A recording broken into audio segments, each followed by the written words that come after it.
हेल' लोगोफोर, आंनि बे चेनेलाव नोंथांमोनखौ बरायबाय। आंनि बे चेनेलाव गिबि खेबनि थाखाय खन्थाइ दैथायहरदों।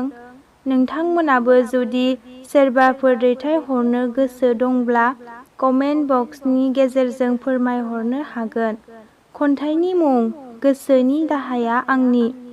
खन्थाइखौ लिरदों हेलेना महिलारी आरो आवरायगोन आं अमिषा बसुमतारी, बाक्सा डिस्ट्रिक्टनिफ्राय।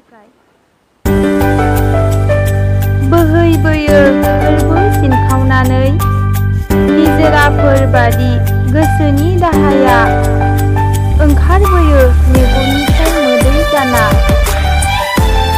सिग्लाबहोयो आंनि खावलाय फारनै।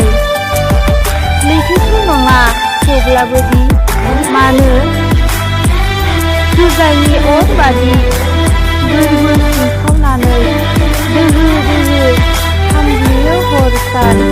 मानो, मानि थाखाय मिन्थिला आं गावखौनो गाव। नाजायो सिखोमानो हाजासे दुखु। हास्थायो हाथा हामा मोनगोन सानना मोजोमसे सुखु। नाथाय गैया मोननो थाङा रावनिबो गोसोनि गोजोनखौ सेख'नानै लाबोनो हाया, मिसिबनो हाया मेगन थाइनै। नाजायोब्लाबो आंखौ गोजोन होनो सोरबा हानाय नङा बुहुमनि रावबो गोहोआ गोजोन होनो। मानोना गावनि गासै सुखुखौ होनानै